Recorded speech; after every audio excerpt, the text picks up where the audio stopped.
if you look at it, all I'm saying is this. You have a choice. Like, love is, let me give you a definition for love. Okay? How do you know it's a loving choice? 3 questions before every choice. Is it best for you? Is it best for me? Is it best for society? See, if I only do what's best for you, counselors call that codependency. If I only do what's best for me, well, that's selfishness. If I only do what's best for society, well, that's communism.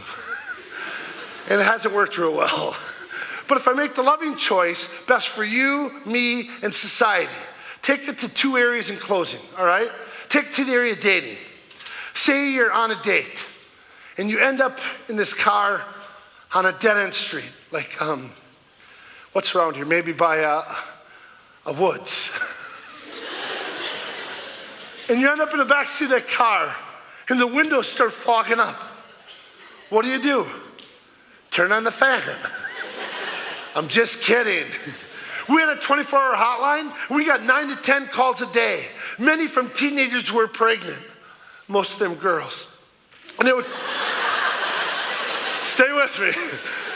And they would say, Bob, it just happened. Please hear me. It doesn't just happen. I never heard of 2 people walking down the street. Look who's having a baby. Buttons just don't unbutton. Zippers just don't unzip. Buckles, you get my point, all right?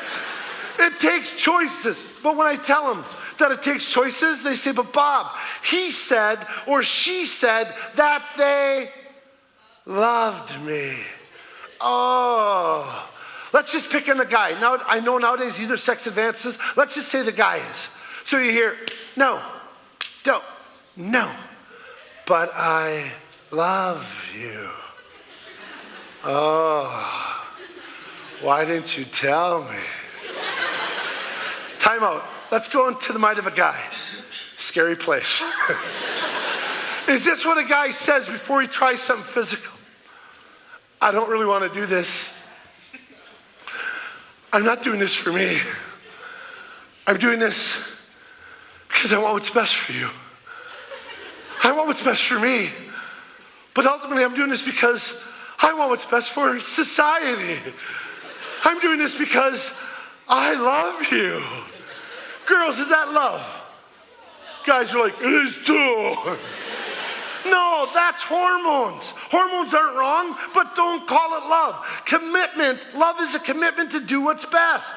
Don't call it hormones. I'm not telling you what to do or not to do. I'm sick and tired of people telling you what you can't do. Like people like Dr. Ruth who say, we cannot expect our teenagers today to say no to sex before they're married. Their hormone level is just too high.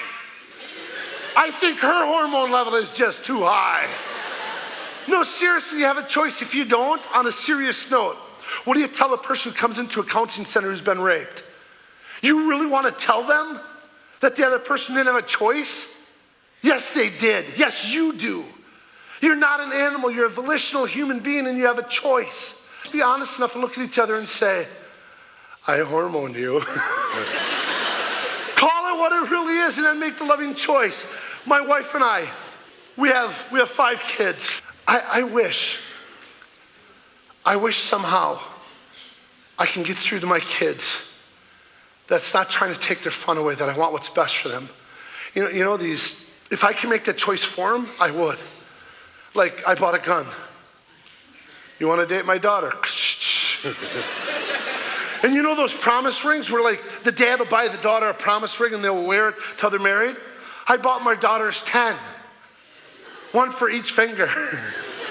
Somebody said, why are you talking about your girls? What about your guys? I hate to admit it, I might be prejudiced, but I didn't buy them 10 rings. 20. The guys need all the help they can get, but I look at them and say, you know what? Why do I want this for you? I want what's best.